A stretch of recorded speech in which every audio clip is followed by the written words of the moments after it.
নমস্কার বন্ধুরা, আমি শর্মিষ্ঠা কিচেনে সবাইকে স্বাগত। আজকে আমি আপনাদের সঙ্গে একটা দুর্দান্ত বড়ার রেসিপি শেয়ার করব। কলমি শাকের বড়া। আপনারা না খেলে বুঝতেই পারবেন না যে এটা কিসের বড়া খাচ্ছেন। এতটাই টেস্টি হয় আর এতটাই খেতে ভালো হয়। চলুন দেখে নিই কীভাবে বানাই। কলমি শাকের বড়ার জন্য আমি কলমি শাকগুলোকে ছোট ছোট করে টুকরো করে কেটে ধুয়ে পরিষ্কার করে নিয়েছি আর জলটাকেও আমি ঝরিয়ে নিয়েছি। আর এই বড়াটা হবে সম্পূর্ণ নিরামিষ। আপনারা নিরামিষ দিনে অবশ্যই এটা করে নিতে পারেন। আর আমি এই কলমি শাকটাকে বড়ার জন্য রেডি করে নেব। কলমি শাকের মধ্যে আমি স্বাদ মতো নুন দিয়ে দেবো, অল্প একটু হলুদ গুঁড়ো দিয়ে দেবো, অল্প একটু কালো জিরে দিয়ে দেবো। আপনারা চাইলে এখানে একটু কুচি কুচি করে কাঁচা লঙ্কাও দিতে পারেন। আমি এখানে কাঁচা লঙ্কার পরিবর্তে আমি এখানে গোলমরিচ গুঁড়ো দেব। এখানে 1 চামচ আমি গোলমরিচ গুঁড়ো দিয়ে দিলাম আর অল্প একটু আমচুর পাউডার দিয়ে দেবো। আর এখানে আমি 2 চামচ বেসন দিয়ে দেবো।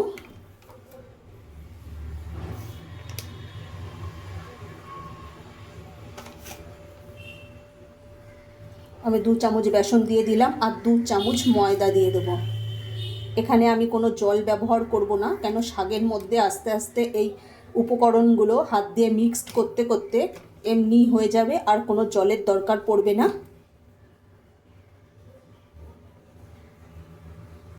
আমি সমস্ত উপকরণগুলো হাত দিয়ে মিক্সড করে নেব।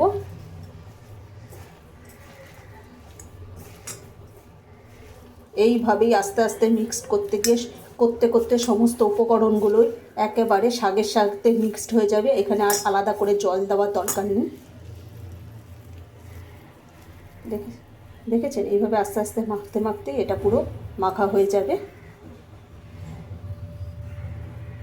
আমি কলমি শাকটা বড়ার জন্য একেবারে রেডি করে নিয়েছি। আমি গ্যাসটা ধরিয়ে দিয়ে কড়াইটা বসিয়ে দিয়েছি। আমি কড়াইয়ের মধ্যে সাদা তেল দিয়ে দেবো।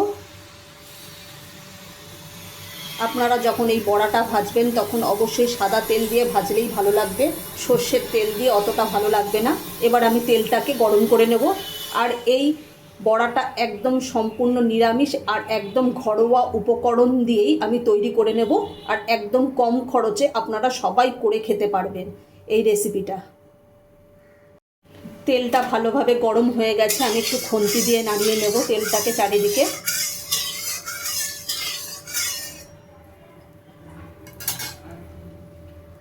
এবার আমি কলমি শাকগুলোকে এরকম গোল গোল করে নিয়ে হাত দিয়ে একটু চ্যাপটা করে আমি তেলের মধ্যে দিয়ে দেবো।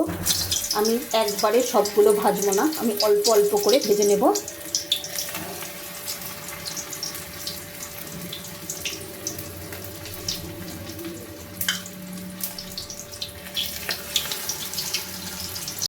আমি প্রথমবারে 5খানা বড়া দিয়ে দিয়েছি আর একদিক হয়ে গেছে, আমি উল্টে দিয়েছি। এইভাবেই আমি লাল লাল করে উল্টে পাল্টে ভেজে আমি তুলে নেব।